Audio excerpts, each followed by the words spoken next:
First of all, yes, I did subject not the Bible itself, but I subjected what has been commonly believed concerning Jesus Christ. I subjected that to scrutiny. And I did so with evidences and references from the Bible, Old and New Testament, of which I've only given to you maybe a tenth of the references which I have here, which itself is only a tenth of the references that could be made available to you. And I'll just deal with one. And I'll give you the chance to answer. You give me one reference in the Old or the New Testament to the Trinity. One reference. And the only one you'll find is the one that has been expunged, abrogated. This is the most blatant contradiction of the Bible.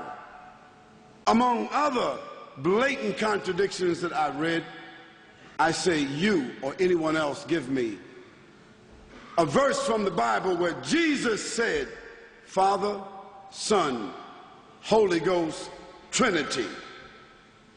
Now, if Jesus didn't say that, if the historical Jesus didn't say that, then I say that's like lying on my mother.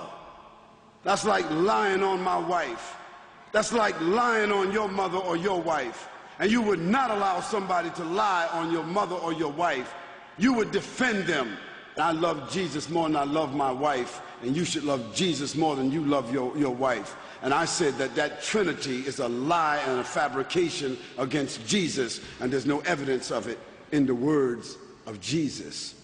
Now, we were talking here about the historical Jesus.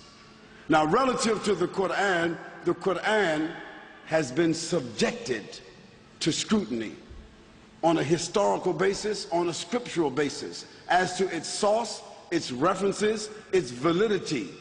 It has stood that test, but that's another discussion here. Here we're talking about several blatant inconsistencies relative to the person, the mission, and the message of Jesus Christ. And what I tried to delineate here is that there's obviously two different Christs. There are two separate Christs that are not, they don't collaborate, they don't mix, they're not compatible. One has got to be a lie and the other one's got to be the truth. Now, if the historical Jesus that I gave reference to is a lie, then it's up to the people to say that historical Jesus that you referred to is a lie. And the one that I referred to as being the mythological Jesus created by Paul in the church is the truth. So now I give you the chance to give us just one evidence of the Trinity, since that's the biggest lie. Good try.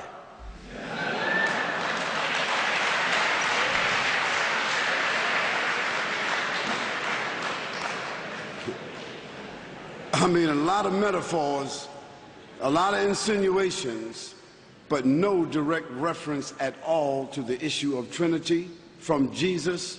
And ironically, my friend, in case you don't know this, Paul himself never mentioned the Trinity.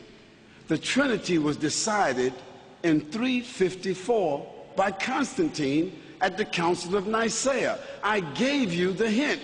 I gave you the information. All you had to do was follow the dots.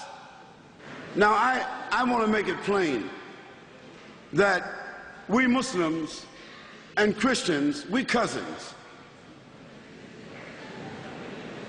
See, we cousins. We're all one human family.